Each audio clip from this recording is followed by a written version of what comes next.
আমার মালিক তাদেরকে ডাক দিয়া বললেন, মান কানা ইউরিদুল আজিলাতা আজ্জালনা লাহু ফিহা। এ আল্লাহর গোলাম, দুনিয়ার জন্য তোমাকে বানাই নাই, দুনিয়া নিয়া পেরেশানি করবা এই জন্য বানাই নাই, দুনিয়া নিয়া দাড়ি চুল পাকায় দিবা এই জন্য বানাই নাই।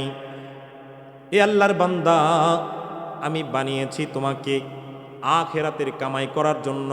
দুনিয়ার মধ্যে থাকবা, দুনিয়াতে থেকে তোমরা আখিরাত কামাই করে নিবা, দুনিয়ার মধ্যে বসবাস করবা, এরপরে ওখানে থেকে তোমরা আখিরাতের কামাই করে এরপরে কবরে যাইবা।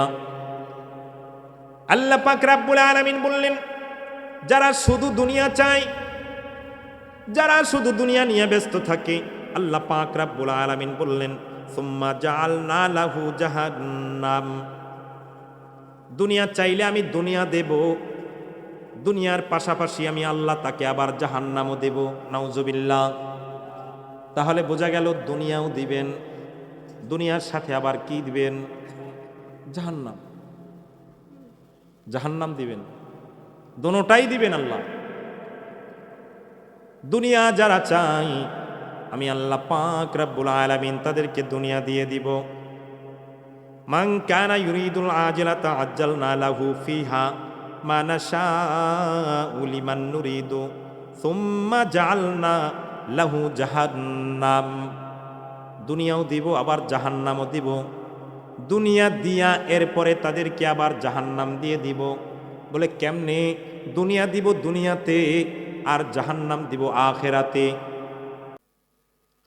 আল্লাহ পাক রব্বুল আলামিন বললেন, পয়গম্বর, আপনাকে সকল মাখলুক দেখেছে, কিন্তু আপনি তো কোনো সব মাখলুককে দেখতে পারেন নাই। তো আপনাকে সকল মাখলুককে দেখানোর জন্য আমি আপনাকে সকলের উপরে নিয়ে আসতে চাই। বলে কোথায়? বলে আপনাকে আসমানে আরশে আজিমে নিয়ে আসব। সুবহানাল্লাহ। আল্লাহ রসুলকে মেরাজের রাত্রে কোথায় নিয়ে গেলেন? আরশে আজিমে। সিদরাতুল মুনতাহা পার হয়ে যখন আরশে আজিমে আল্লাহ রসুল পৌঁছে গেলেন, আরশে আজিমের সামনে দাঁড়ানোর পরে জুতা মোবারক খুলতে চাইলেন। আল্লাহ পাক বললেন, পয়গম্বর, আপনার জুতা খোলার দরকার নাই, আপনি জুতা নিয়েই আরশে আজিমের মধ্যে প্রবেশ করেন। কেন? বলে আমার জুতা, আপনার জুতা এবং এই জুতার নিচে যে বালুকণাগুলো আছে, আমার আরশে আজিম থেকে ওই বালুকণার দাম আমি আল্লাহর কাছে অনেক বেশি।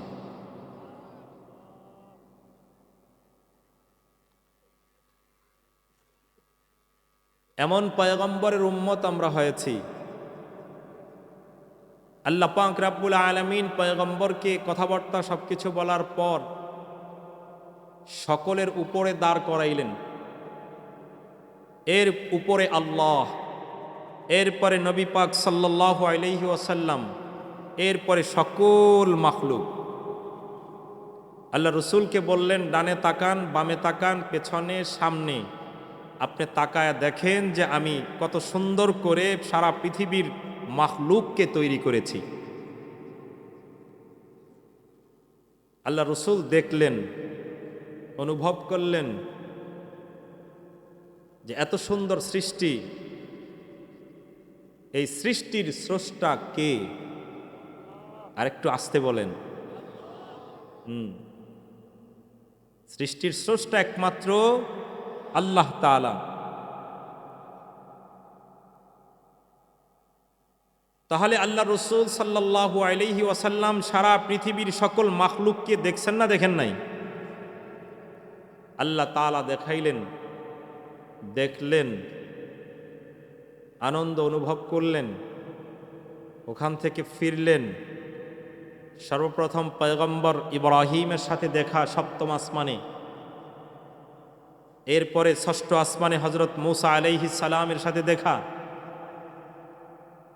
মূসা আলাইহিস সালাম এবং পয়গম্বর ইব্রাহিম দুজনের সাথে দেখার পর পয়গম্বর ইব্রাহিম জিজ্ঞেস করলেন, কিছু দিয়েছে? আল্লাহ পাক আপনাকে কিছু দিয়েছে কিনা? বলে জি দিয়েছেন। বলে কি দিলেন? বলে 50 ওয়াক্ত নামাজ দিলেন। কয় ওয়াক্ত? পয়গম্বর ইব্রাহিম বললেন আলহামদুলিল্লাহ। ষষ্ঠ আসমানে আসলেন, পয়গম্বর মুসা আলাইহিস সালামের সাথে দেখা। জিজ্ঞেস করলেন কিছু দিয়েছে? বলে হ্যাঁ। কি দিলেন? বলে 50 ওয়াক্ত নামাজ। পয়গম্বর মুসা বললেন হ্যাঁ হবে না, তাড়াতাড়ি যান, অ্যাপ্লিকেশন করেন, আবার রিকোয়েস্ট করেন যে আল্লাহ 50 ওয়াক্ত নামাজ দিয়েন না। যেই দুর্বল ইমানদার, এই মুমিনরা 50 ওয়াক্ত নামাজ পড়বে না। পয়গম্বর মুসা বললেন আমি তো উম্মত চালাই আসছি, আমি জানি যে এরা কত কেরফার লোক। কেরফা বুঝেন? কেরফা পেস লাগানের লোক। এই উম্মত এত সহজে এটা নিবে না, আপনি কমান। আল্লাহ তাআলার কাছে গেলেন, আল্লাহ তাআলা 5 ওয়াক্ত কমায় দিলেন। যেতে যেতে আবার আসলেন, আবার গেলেন, আবার আসলেন, আবার গেলেন। 9 বার। কয়বার? 5 ওয়াক্ত করে কমলে কতবার কমলো? কত ওয়াক্ত কমলো? আবার আসলেন, আবার জিজ্ঞেস করলেন কয় ওয়াক্ত কমলো? বলে 45 কমছে, বাকি আছে কত? বলে 5। বলে আরো কমান। পয়গম্বর মুসা বললেন আবার কমান। পারবে না, ওরা করবে না। আপনি লোক চিনেন? এরা কঠিন লোক। টুপি টাপি মাথায় দিয়ে ঠিকই চলবে, কিন্তু দেখবেন নামাজ পড়তো না। কথা কয় না।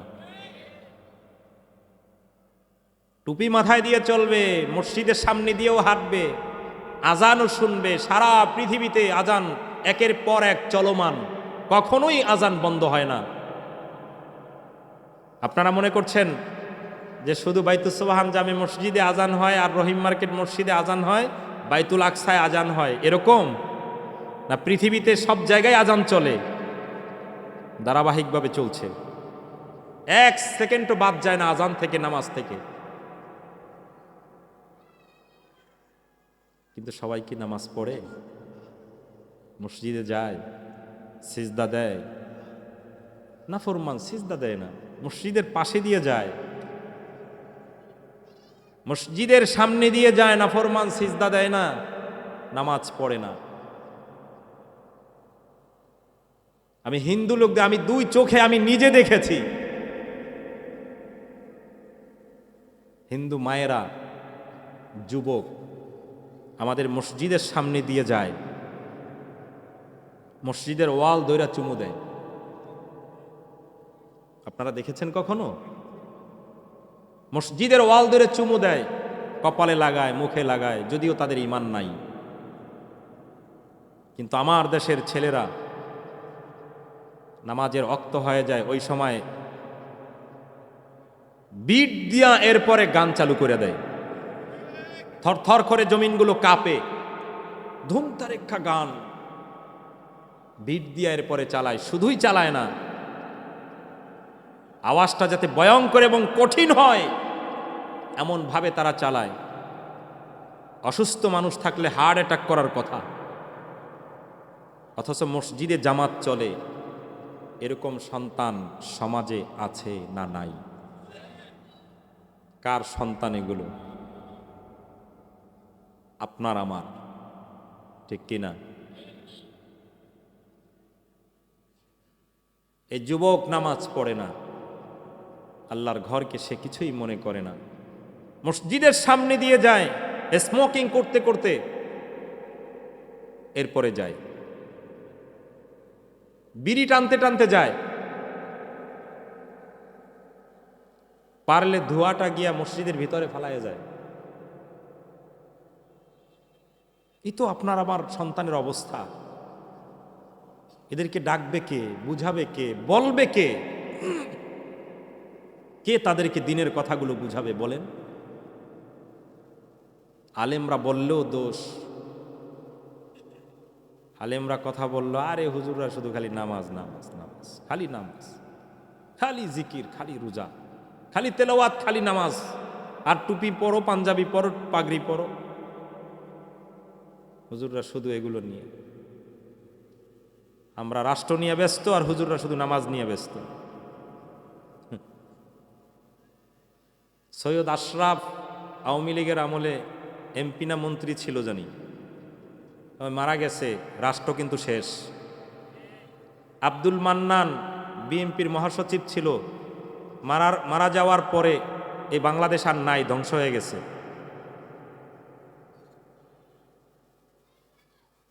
আছে বাংলাদেশ আছে? তা আপনি না থাকলেও তো রাষ্ট্র চলবে। আরে এক প্রধানমন্ত্রী না থাকলেও তো রাষ্ট্র চলছে এখন। তা আপনি কিসের রাষ্ট্র চালান? রাষ্ট্র যদি আপনাকে গড়তে হয় নামাজ দিয়ে গড়েন। রাষ্ট্র যদি আপনাকে চালাইতে হয় তাহলে কোরআন সুন্নাহ দিয়ে চালান। রাষ্ট্রের প্রতিটা মানুষ শান্তি পাবে। যতক্ষণ পর্যন্ত এটা ঘরে ঢুকবে না, যতক্ষণ পর্যন্ত এটা মানুষের রন্ধ্রে রন্ধ্রে প্রবেশ করবে না, ততদিন পর্যন্ত এই হানাহানি, দাঙ্গা হাঙ্গামা এগুলো চলতেই থাকবে। আপনি যত পুলিশ, র্যাব, সেনাবাহিনী যা কিছু দেন, গোয়েন্দা সংস্থা, কিছু দিয়ে কাজ হবে না, চলতে থাকবে। তাহলে বোঝা গেল, কেউ না থাকলেও দেশ থাকবে, কেউ না থাকলেও দুনিয়া থাকবে। আপনি না থাকলেও সিএনজি চলবে, আপনি না থাকলেও ট্রাক চলবে, আপনি না থাকলেও গাড়ি চলবে, আপনি না থাকলেও বাড়ি চলবে, আপনি না থাকলেও সংসার চলবে, আপনি না থাকলেও ছেলেটা চলবে, আপনি না থাকলেও বিবিটাও চলবে, আপনি না থাকলে সব চলবে। কিন্তু আপনি বন্ধ হয়ে যাবেন, আপনি বন্ধ হয়ে যাবেন। খোদার কসম করে বললাম, আপনি বন্ধ হয়ে যাবেন। আপনার হাত বন্ধ, আপনার জবান বন্ধ, আপনার চোখ বন্ধ, আপনার কান বন্ধ, আপনার সব কিছু বন্ধ, আপনার ব্রেন বন্ধ।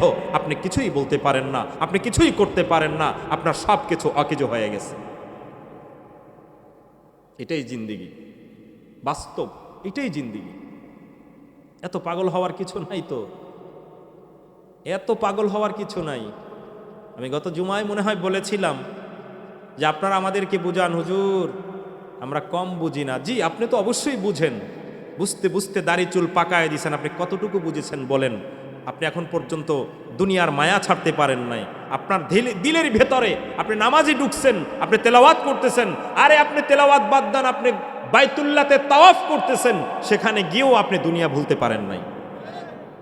এই তো বুঝছেন আপনি, আপনি এটাই বুঝছেন। আমরা কিছু বুঝি নাই, আমাদের এতটা বুঝারও কোনো দরকার নাই। আমরা বুঝি কোরআন, আমরা বুঝি ইসলাম, আমরা বুঝি আল্লাহ, আমরা বুঝি পয়গম্বর মুহাম্মদ সাল্লাল্লাহু আলাইহি ওয়াসাল্লাম, আমরা বুঝি কোরআন এবং হাদিস এবং সুন্নাহ, আমরা বুঝি কবর, হাসর, মিজান, পুলসিরাত, আমরা বুঝি আমাদের হাসরের ময়দানে উঠতে হবে। ওয়া উরিদু আলা রাব্বিকা সাফফা, আমাদের জীবনের হিসাব দাঁড়ায় দাঁড়ায় দিতে হবে। আমরা এতটুকু বুঝেছি। এই জন্য দোস্ত, দুনিয়া নিয়ে এত পড়ে থাকার কিছু নাই। আপনি না থাকলেও দুনিয়া চলবে। গত বছর এইখানে মাহফিল হয়েছে, এখানে মাহফিলেও শুনেছে, কিন্তু আজকে অনেকে নাই, মাহফিল কিন্তু বন্ধ নাই। আগামী বছর আপনি আর আমি থাকবো না দুনিয়াতে, লেকিন মাহফিল কিন্তু মাহফিলের গতিতে চলবে। চলবে না? চলবে না? চলবে, কিন্তু আপনি আর আমি থাকতে পারবো না। এটাই বাস্তব দুনিয়া। এই জন্য দিলটাকে একটু বুঝান না, দিলটাকে একটু নরম করেন না, আল্লাহর দিকে একটু ঝুঁকায় দেন না, যে মালিক আসলেই তো কেউই তো নাই, কেউই নাই। আল কবরু রাউযাতুম মির রিয়াজিল জান্নাহ আও হুফরাতুম মিন হুফারিন নার। কবরটাকে আপনি সাজান, কবরটাকে আপনি জান্নাত বানান। দুনিয়ার দরকার আছে কেন? কবরকে সাজানোর জন্য, ঠিক কিনা? কবরকে সাজানোর জন্য দোস্ত দুনিয়ার দরকার আছে। তার মানে এই না যে সারাক্ষণ 24 ঘন্টা 24 আওয়ার্স 24 ঘন্টা শুধু দুনিয়া নিয়েই ব্যস্ত, আখেরাতের কিছু করার সময় নাই। কেউ বুকে হাত দিয়ে এখানে বলতে পারবে না, আমি সহ কেউ বুকে হাত দিয়ে বলতে পারবো না, হুজুর আমার আমল 100তে 100% সলিড এবং প্রত্যেকটা আমল আল্লাহর কাছে পৌঁছতেছে, আমার কবুল হচ্ছে। কেউই বলতে পারবে না। কোনো না কোনো জায়গায় আমার ভুল হচ্ছে, কোনো না কোনো কাজের মধ্যে আমার ভুল হচ্ছে।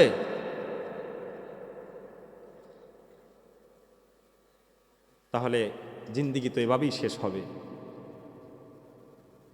আসেন জিন্দিগিটাকে একটু পরিবর্তন করি, জিন্দিগিটাকে একটু বানাই। একটু চিন্তা করেন, এই দিমাগের মালিককে, এই ব্রেনটের মালিককে। আপনি কোটি টাকার মালিক হন, লেকিন আল্লাহ তাআলা যদি, আপনি ঘুমায় গেছেন রাত্রে, সকালবেলা উঠে আপনি দেখবেন এলোমেলো কথা বলা শুরু করছেন। কোটি টাকার মালিক আপনি ধরে নেন কোটি টাকার মালিক, কিন্তু আপনার তার আল্লাহ তাআলা লুজ করে দিছে কোনো কারণে। আপনি কোটি টাকার মালিক হওয়ার পরেও মানুষ আপনাকে পাগল বলে ডাকবে। আপনি পাগল, বিশ্বাস করেন, আপনি পাগল। এই যে চোখটা ব্যবহার করতেছি, কার দেওয়া এটা? হাত ব্যবহার করি, কার দেওয়া এটা? এখানে শুধু হাত দিছেন না শক্তিও দিছেন? চোখ দিছেন না চোখের শক্তিও দিছেন? জবান দিছেন না জবানের শক্তিও দিয়েছেন? সব দিলেন কে? সব তো আল্লাহ দিয়েছেন। তো আল্লাহর জবান দিয়ে তসবিহ হবে কার? আল্লাহ তাআলা বলতেছেন সাব্বিহ ইসমা রাব্বিকাল আ'লা, তোমার রবের নামে তসবিহ পড়ো, সাব্বিহ, তসবিহ পড়ো। আমি প্রশ্ন করলাম, আল্লাহ কার নামের তসবিহ পড়ব বলেন? আল্লাহ বললেন রব্বিক, তোমার রবের নামের তসবিহ পড়ো। সুবহানাল্লাহ, আল্লাহ বলে দিচ্ছেন আমাকে তোমার রবের নামের তসবিহ হবে। কেন আল্লাহ রবের নামের তসবিহ হবে কেন? আমার বাবা এত কষ্ট করে আমাকে পালন করে, লালন করে, খাওয়ায়, পিন্দায়, কত কিছু করে। আমার মা কত কষ্ট করে আমাদেরকে বড় করছে। এই মার গুণগান গাইলাম না, মার তসবিহ পড়লাম না, মা মা বলে জপলাম না, বাবা বাবা বলে জপলাম না, আপনার নাম জপতে হবে কেন?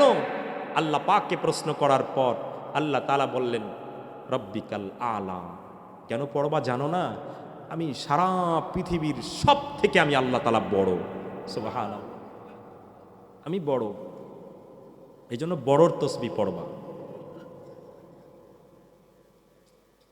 এরপরে আল্লাহ তাআলাকে আবার প্রশ্ন করলাম, আল্লাহ আর কোনো কারণ আছে তসবিহ পড়ার? আপনার রব, আপনি যে আমাদের রব, আপনার গুণগান গাবো, আর কোনো কারণ আছে কিনা? আল্লাহ তাআলা বলেন হ্যাঁ অবশ্যই আছে। আল্লাযী খালাকা ফাসাওয়া, আল্লাযী খালাকা ফাসাওয়া। এই যুবক ভালো করে দেখো, আল্লাযী খালাকা ফাসাওয়া, আমি আল্লাহ তোমাকে সুন্দর, সুষ্ঠু, সুন্দরভাবে আমি আল্লাহ তোমাকে সৃষ্টি করেছি, তৈরি করেছি। তোমার চোখটা কোথায় দেওয়া দরকার ছিল, আমি ঠিক ওইখানেই চোখ দিয়েছি। কানটা কোথায় ফিট করা দরকার ছিল, আমি আল্লাহ ঠিক কানটা ওইখানে দিয়েছি। আমি জানি তোমার চোখ যদি অন্যদিকে দিতাম দেখতে বিশ্রী লাগতো, জিহ্বা যদি আমি তোমাকে নিচের দিকে ঝুলায় দিতাম দেখতে তোমাকে বিশ্রী লাগতো, মানুষ তোমার পাশে বসতো না, ঠিক কিনা? কিন্তু আমি আল্লাহ ওইভাবে দেই নাই। আল্লাযী খালাকা, আমি আল্লাহ তোমাকে এত সুন্দর নিপুণভাবে আমি আল্লাহ তোমাকে তৈরি করেছি। এই যে আমি আল্লাহ তৈরি করেছি তোমাকে, এই জন্য তুমি আমি আল্লাহর তাসবিহ পড়বা। সুবহানাল্লাহ। আল্লাহ, এই জন্য নামাজ কয় ওয়াক্ত পড়বো আমরা? পড়বো তো সবাই ইনশাআল্লাহ? যুবকরা বলেন পড়বেন তো ইনশাআল্লাহ? শুধু দুনিয়ার মোহে পড়ে আল্লাহকে ভুলে না যাই। আল্লাহ তাআলা কোরআনুল কারীমের মধ্যে ঘোষণা করেছেন মান কানা ইউরিদুল আজিলাতা আজ্জালনা লাহু ফিহা মা নাশা, মান কানা ইউরিদুল আজিলাতা আজ্জালনা লাহু ফিহা মা নাশাউ লিমান নুরিদু সুম্মা জাআলনা লাহু জাহান্নাম। যেই ব্যক্তি শুধু দুনিয়া চায়, আমার দুনিয়া দরকার, বাড়ি একটা করছে আর একটা বাড়ি দরকার, গাড়ি একটা করছে আর একটা গাড়ি দরকার, সম্পদ 2 কোটি টাকা জমছে, আরো 2 কোটি টাকা দরকার আমার। যে ব্যক্তি শুধু দুনিয়া নিয়ে পড়ে থাকে, দুনিয়া নিয়ে ফিকির করে, দুনিয়া নিয়ে চিন্তা করে, আমার মালিক তাদেরকে ডাক দিয়া বললেন মান কানা ইউরিদুল আজিলাতা আজ্জালনা লাহু ফিহা। এ আল্লাহর গোলাম, দুনিয়ার জন্য তোমাকে বানাই নাই, দুনিয়া নিয়ে পেরেশানি করবা এই জন্য বানাই নাই, দুনিয়া নিয়ে দাড়ি চুল পাকায় দিবা এই জন্য বানাই নাই। এ আল্লাহর বান্দা, আমি বানিয়েছি তোমাকে আখিরাতের কামাই করার জন্য। দুনিয়ার মধ্যে থাকবা, দুনিয়াতে থেকে তোমরা আখিরাত কামাই করে নিবা। দুনিয়ার মধ্যে বসবাস করবা, এরপরে ওখানে থেকে তোমরা আখিরাতের কামাই করে এরপরে কবরে যাইবা। আল্লাহ পাক রব্বুল আলামিন বললেন, যারা শুধু দুনিয়া চায়, যারা শুধু দুনিয়া নিয়ে ব্যস্ত থাকে, আল্লাহ পাক রব্বুল আলামিন বললেন, সুম্মা জাআলনা লাহু জাহান্নাম, দুনিয়া চাইলে আমি দুনিয়া দেব, দুনিয়ার পাশাপাশি আমি আল্লাহ তাকে আবার জাহান্নামও দেব। নাউজুবিল্লাহ। তাহলে বোঝা গেল দুনিয়াও দিবেন, দুনিয়ার সাথে আবার কি দিবেন? জাহান্নাম। জাহান্নাম দিবেন, দোনোটাই দিবেন আল্লাহ। দুনিয়া যারা চাই, আমি আল্লাহ পাক রব্বুল আলামিন তাদেরকে দুনিয়া দিয়ে দিব। মান কানা ইউরিদুল আজিলাতা আজ্জালনা লাহু ফিহা মা নাশাউ লিমান নুরিদু সুম্মা জাআলনা লাহু জাহান্নাম, দুনিয়াও দিব আবার জাহান্নামও দিব। দুনিয়া দিয়া এরপরে তাদেরকে আবার জাহান্নাম দিয়ে দিব। বলে কেমনে? দুনিয়া দিব দুনিয়াতে, আর জাহান্নাম দিব আখিরাতে। জাহান্নাম কোথায়? বলেন জাহান্নাম কোথায়? আখিরাতে দিয়ে দিব। আল্লাহ পাক রব্বুল আলামিন বললেন, ইয়াসলাহা মাযমুমা মাদহুরা, তারা ওখানে ঘৃণিত অবস্থায়, কঠিন এক অবস্থায় তারা ওইখানে প্রবেশ করবে, ওই জাহান্নামের মধ্যে তারা প্রবেশ করবে। জাহান্নামে কেউ সম্মানিত অবস্থায় যাবে না, যাবে? এটা কঠিন তো। পূর্তি পূর্তি চেহারাগুলো আঙ্গার হয়ে যাবে।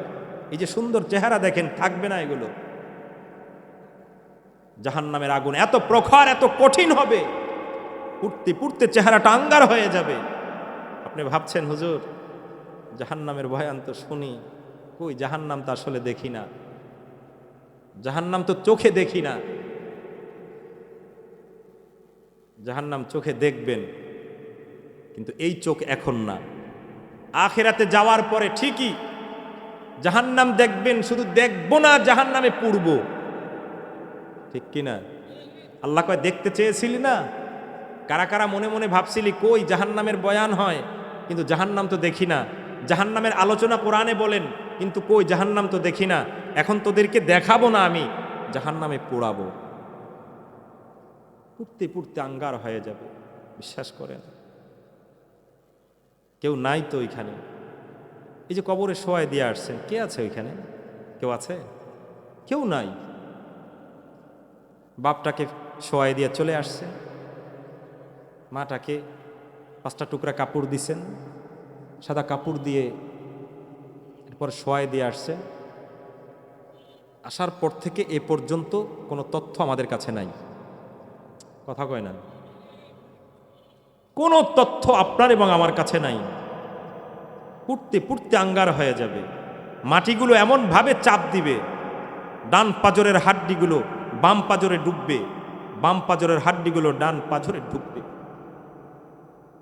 মরমর করে একটা আওয়াজ হবে।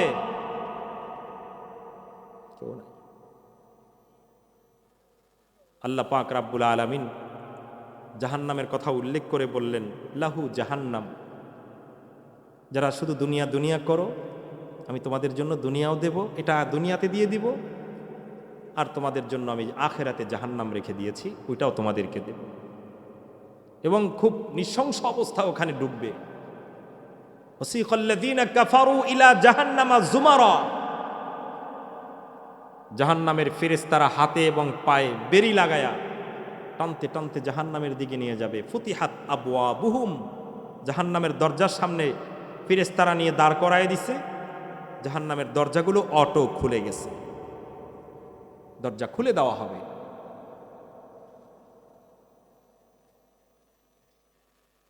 এজন্য দিলকে বুঝান, হায়াত তো আর বেশি না, খুবই অল্প হায়াত। বলে কেমন? সুই তো চিনি আমরা, সুই, সুইয়ের মাথা থেকে যদি সমুদ্র থেকে পানি উঠাই, কি পরিমাণ পানি উঠবে মনে হয়? একদম সামান্য না? একদম সামান্য। ঠিক এতটুকু হায়াত নিয়ে আমরা এই জমিনে এসেছি।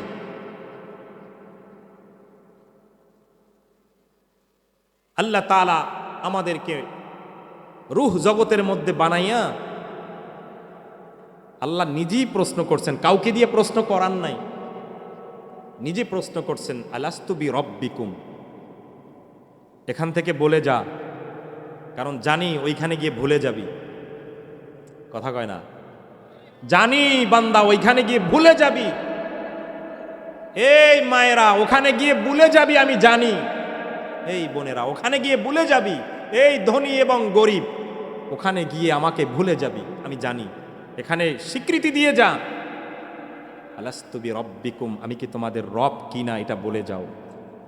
আসলেই আমরা সমস্বরে বলেছিলাম কি? কলু, বলেন কলু বালা, কলু বালা, হ্যাঁ আপনি আমাদের প্রভু। তাহলে এবার বলেন, সর্বপ্রথম পরিচয়টা কার সাথে হয়েছিল? আল্লাহর সাথে, রবের সাথে। আমার কার সাথে? রবের সাথে হয়েছে। রবের পরিচয় ওখানে হয়েছে। এরপরে আমাদেরকে 60 বছরের জন্য আবার জমিনে পাঠিয়ে দিয়েছে। ওখান থেকে জমিনে আসতে চাই নাই, মার পেটে আসতে চাই নাই, আল্লাহ তাআলা দিয়েছেন মা বাবার মাধ্যমে। আবার মা বাবার পেটে আসার পরে আল্লাহ বললেন এখানেও থাকা যাবে না। কোথায়? বলে তোমাদেরকে জমিনে যেতে হবে।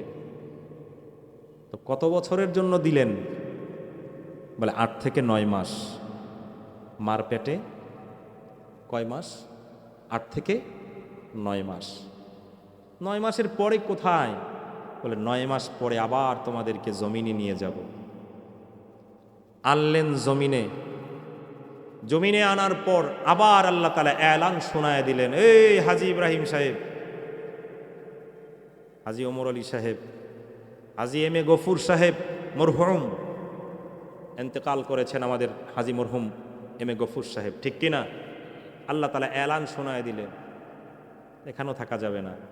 মার পেটে কয় বছর ছিলি? বলে 8 থেকে 9। বলে জমিনে যাওয়ার পরে 60 থেকে 70, আর উপরে না।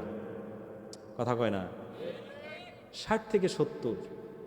আল্লাহ এরপরে কোথায় নিবেন আমাদেরকে? বলে এরপরে তোমাদেরকে আবার ছিলা জমিনের উপরে, এখন নিয়ে যাব জমিনের ভেতরে। কথা কয় না? ছিলাম ছিলাম ছিলাম উপরে, আছি উপরে, কিন্তু যাব ভিতরে, ওখানে চলে যাইব। আল্লাহ পাক রব্বুল আলামিন ডাক দিয়ে বললেন, আল্লাহর গোলাম উপরে ছিলাম, উপর থেকে আবার তোমাদেরকে ভিতরে নিয়ে যাব। ওইখানে নেওয়ার পর আল্লাহ পাক রব্বুল আলামিন বললেন ওইখানেও বেশি দিন থাকা যাবে না, সর্বোচ্চ থাকার পরিমাণ হলো 50,000 বছর। আল্লাহ পাক রব্বুল আলামিন বললেন 50,000 বছর পর আবার তোমাদেরকে হাসরের ময়দানে নিয়ে যাব। ওইখানেও 50,000 বছর দাঁড়ায় থাকা লাগবে, প্রত্যেকের হিসাব দিয়া। এরপরে হয় জান্নাত অথবা জাহান্নাম, 2টা পথ, রাস্তা হবে 2টা, জান্নাত অথবা জাহান্নাম। ও দোস্তরা, তাহলে বোঝা গেল রূহ জগতে থাকতে পারি নাই, মার পেটে চলে আসছি, মার পেটে থাকতে পারি নাই, আবার কবরে, আবার জমিনে চলে আসছি, জমিনে থাকতে পারি নাই, আবার আমরা জমিনের নিচে চলে যাব, ঠিক কিনা? এই জন্য দোস্তরা এখন থেকেই প্রস্তুতি নিয়ে যাই, এখন থেকেই আল্লাহকে, আল্লাহর মহব্বত দিলের ভিতরে নিয়ে, দুনিয়ার মহব্বত আস্তে আস্তে ছেড়ে দিয়ে, দাড়ি চুল যেহেতু পাইকে গেছে, বোঝা গেল থাকাই যাবে না। আর যাদের দাড়ি পাকে নাই তারা তো কবরই যাবে না। যাবে? এরাও যাবে? তাহলে তো প্রস্তুতি নেওয়া দরকার, ঠিক কিনা? তাহলে প্রস্তুতি নিবেন মরার আগে না মরার পরে? মরবেন কখন? হায়, মরবে কখন জানা নাই, মরবে কখন জানা নাই। তাহলে আমল কি মরার আগে যেহেতু করবেন, যেহেতু জানা নাই, তাহলে এখন থেকেই শুরু করা দরকার। নামাজ এখন থেকেই ধরা দরকার, জিকির এখন থেকেই ধরা দরকার, তেলাওয়াত এখন থেকেই ধরা দরকার, আল্লাহ পাকের যতগুলো আহকাম আছে প্রত্যেকটা আহকামের উপরে এখন থেকেই প্রত্যেককে জমা উচিত, ঠিক কিনা? যেহেতু জানা নাই। মান কানা ইউরিদুল আখিরাতা আজ্জালনা লাহু ফিহা মা নাশাউ লিমান নুরিদু সুম্মা জাআলনা লাহু জাহান্নাম। আল্লাহ তাআলা বললেন দুনিয়া তো পাবেই, দুনিয়ার সাথে আবার জাহান্নাম, ইয়াসলাহা মাদমুমান মাদহুরা, ওখানে তোমরা নিঃশংস অবস্থায় ওখানে ঢুকবে, তোমরা জাহান্নামী হয়ে ওখানে ঢুকবে। আল্লাহ পাক রাব্বুল আলামিন আবার বললেন ওমান আরাদাল আখিরাহ, কিন্তু এর মধ্য থেকে যদি কিছু মানুষ যদি আবার কি করে আখেরাতের জন্য ইচ্ছা করে যে আমি আখেরাতে কিছু ভালো কাজ করব, যেহেতু আখেরাতে যাওয়াই লাগবে, হাসরের ময়দানে উঠাই লাগবে, আমি কিছু ভালো কাজ করে এরপরে দুনিয়া থেকে যাব, সেও এটা করতে পারবে যদি করে। ওয়াসাআলাহা সাইয়াহা ওয়া হুয়া মুমিন, আর যদি এটার জন্য সে চেষ্টা করে দৌড়ায়, এটার জন্য যদি সে মুজাহাদা করতে থাকে, আল্লাহ পাক রাব্বুল আলামিন বললেন ওয়া হুয়া মুমিন, আমি আল্লাহ তাকে মুমিন হিসাবে ঘোষণা দিলাম। তাহলে চেষ্টা করা দরকার আছে না নাই? জান্নাত পাওয়ার জন্য চেষ্টার দরকার আছে না নাই? আল্লাহ পাক রাব্বুল আলামিন বললেন জান্নাত যদি পেতে চাও জান্নাতের কাজ করে যাও।